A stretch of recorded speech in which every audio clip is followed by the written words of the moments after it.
मेरे प्यारे students, my dear children, आज हम पुनः आपके लिए गणित से संबंधित कुछ प्रैक्टिकल एक तरह से फार्मूले लेकर के आए हैं। इससे पहले हमने प्रैक्टिकल दो चरों वाले रैखिक समीकरणों की स्थितियां के रूप में दिया था। आज उसी प्रैक्टिकल थ्योरी फार्मूला के रूप में हम आपको द्विघात समीकरण के मूलों की प्रकृति के रूप में दे रहे हैं। क्या? मूलों की प्रकृति ज्ञात करना। किसी भी द्विघात समीकरण को डिस्क्रिमिनेंट के द्वारा उसके मूलों की प्रकृति इन थ्योरी के ऊपर पता चलती है, इसके ऊपर वे निर्भर होते हैं। तो आइए हम इन प्रैक्टिकल थ्योरी या फार्मूले को आपके सामने बड़े सरलता से प्रकट करते हैं। उसको बड़े ध्यान से अपनी अभ्यास पुस्तिका में नोट करिए और उसको अपनी अभ्यास पुस्तिका में नोट करने के बाद उसको प्रश्नों के ऊपर हल करके अभ्यास करिए। तो आइए चलते हैं, द्विघात समीकरणों के मूल क्या हैं उसको देखते हैं। शीर्षक में हमने आपको बता भी दिया है कि द्विघात समीकरण के मूलों की प्रकृति। क्या? मूलों की प्रकृति। आइए देखते हैं, ये कुछ टॉपिक आपको इंडिकेट किए गए हैं कि किसी भी द्विघात समीकरण का मूल, किसी भी द्विघात समीकरण का मूल b² - 4ac, b² - 4ac के मान पर निर्भर करते हैं, जो निम्नवत है। आगे देख सकते हैं नीचे। एक चीज ध्यान देने वाली यहां बात है, यहां बताया गया है कि जो समीकरण के मूल हैं वो b² - 4ac के मान पर निर्भर करते हैं। तो आपको ये पता है ना कि b² - 4ac ये किसकी वैल्यू है? डिस्क्रिमिनेंट, विविक्त कर, यानी d बराबर b² - 4ac। आपको विविक्त कर निकालना ही पड़ेगा और निकालने पर जो वैल्यू प्राप्त होगी उसी पर इसके मूलों की प्रकृति आप बतलाएंगे। तो आइए देखते हैं इनके मूलों की प्रकृति कौन कौन है, किस दशा में है और क्या है। तो आइए पहला देखते हैं, यदि d > 0 यानी d का मान 0 से बड़ा हो, या फिर b² - 4ac > 0, वही बात है, दोनों एक ही है, तथा पूर्ण वर्ग हो। जो वैल्यू है वो पूर्ण वर्ग हो। पूर्ण वर्ग का मतलब समझ रहे हो? जैसे कि 4 किसका वर्ग है? 2 का। स्क्वायर रूट किसका है? स्क्वायर किसका है? 2 का है ना, यानी 4 का स्क्वायर रूट निकालेंगे तो 2 आएगा।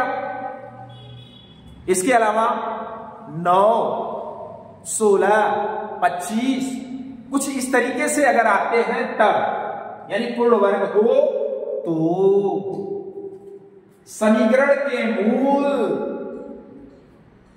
क्या होंगे? वास्तविक, परिमेय और भिन्न भिन्न होंगे। ये समीकरण के मूलों की प्रकृति ज्ञात करने की पहली हो गई थ्योरी। दूसरी की तरफ चलते हैं, यदि d > 0, यहां पे भी वही है, यहां पे भी वही है, लेकिन अंतर क्या है आगे देखते हैं। अथवा b² - 4ac > 0 तथा पूर्ण वर्ग न हो, यहां अंतर है। यहां पूर्ण वर्ग था, यहां पूर्ण वर्ग नहीं है। तो अगर पूर्ण वर्ग नहीं है तो डी की वैल्यू 0 से बड़ी हो, 1 2 3 4 छोड़कर कुछ भी हो सकती है, 5 6 7 कुछ भी आए। तो समीकरण के मूल कैसे होंगे? वास्तविक, अपरिमेय। यहां परिमेय था, ध्यान दीजिएगा, यहां अपरिमेय और भिन्न भिन्न होंगे। क्या होंगे? भिन्न भिन्न। आइए तीसरी देखते हैं, प्रकृति क्या है।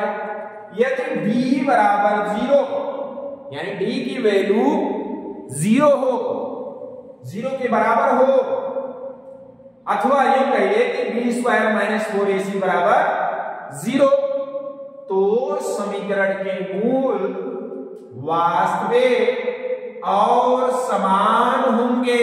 क्या होंगे? वास्तविक और समान। समझ में आ रहा है ना? बहुत अच्छे से, ध्यान से, मन लगा के पढ़िए, ऐसे ही आपको आ जाएगा। अगला देखते हैं, लास्ट चौथा। यदि d लेस देन 0, यदि d का मान 0 से छोटी हो, d लेस देन 0, अथवा यूं कहिए कि b square minus 4ac less than 0, यानी b स्क्वायर माइनस 4ac की वैल्यू जो है, उसका मान जो है वो 0 से छोटी आए, मतलब माइनस में आए, -2 -3 -4 कुछ भी माइनस में आए, पर 0 से छोटी। 0 से छोटी कब होती है वैल्यू? जब 0 से छोटी तभी तो होती है, आप कहते हैं, जब इसके d की वैल्यू या b स्क्वायर माइनस 4ac की वैल्यू माइनस में आए। तो ऐसी दशा में क्या होगा? समीकरण के मूल काल्पनिक होंगे। क्या होंगे? काल्पनिक, या यूं कहिए वास्तविक नहीं, यूं कहिए वास्तविक नहीं होंगे। तो इस तरीके से हमने ये आपको चारों मूलों की प्रकृति ज्ञात करने का ये जो प्रैक्टिकल थ्योरी है, हमने आपको प्रदान किया। अगर हम आपको एक एग्जांपल पेश करें कि मूलों की प्रकृति कैसे ज्ञात करते हैं, तो आइए एक क्वेश्चन यहां हम लिखे हैं, देख सकते हैं क्या है। 3x square minus 4x minus 6 बराबर 0। अब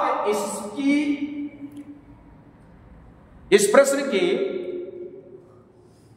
हल करके, इस प्रश्न को हल करके इसके मूलों की प्रकृति बताइए। तो आइए देखते हैं। सबसे पहले क्या करेंगे, इसको द्विघात समीकरण के स्वरूप, यानी ax square plus bx plus c बराबर 0 से तुलना करके इसमें a की वैल्यू क्या है 3, b की वैल्यू क्या है -4 और c अचर पद की वैल्यू क्या है -6 निकाल लेते हैं। इसके बाद हम क्या ज्ञात करेंगे? डिस्क्रिमिनेंट, यानी d equal to b square minus 4ac। आइए रखते हैं, इसको देखते हैं। b की वैल्यू क्या है -4, तो -4 का स्क्वायर, आगे -4 इंटू a की वैल्यू 3 है, इंटू c की वैल्यू -6 है, देख सकते हो। आगे इसके आइए स्क्वायर कर लीजिए, -4 का स्क्वायर माइनस माइनस प्लस हो जाएगा, 4 चुके 16। आगे इधर देख सकते हैं, इधर माइनस है, इधर नंबर्स भी माइनस है, माइनस माइनस ये प्लस हो जाएगा, और 4 12, 12 छक्का 72, 72। अब इसको जोड़ दीजिए, 6 2 8 और 7 और 1 8, ये हो गया 88। डी की वैल्यू 88 आए, 88, जो कि आप देख सकते हैं पहला नियम फॉलो कर रहा है, डी ग्रेटर देन 0। हाँ ये तो है, लेकिन ये नहीं फॉलो कर रहा है, पूर्ण वर्ग नहीं है। तो पूर्ण वर्ग नहीं है तो ये नहीं हो सकते, ये दूसरा फॉलो करेगा, डी ग्रेटर देन 0, पूर्ण वर्ग न हो, पूर्ण वर्ग नहीं है। तो यहां लिख के दिखाइए, चूंकि डी ग्रेटर देन 0 और पूर्ण वर्ग नहीं है, क्या नहीं है, अतः समीकरण के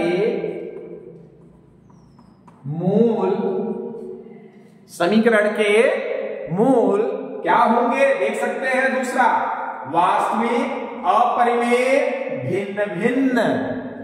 तो लिख दीजिए वास्तविक, अपरिमेय,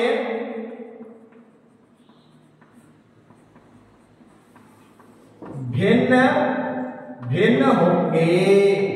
बस इस तरीके से आपका ये मूलों की प्रकृति ज्ञात करने का एक आपका प्रश्न भी हमने समझा दिया।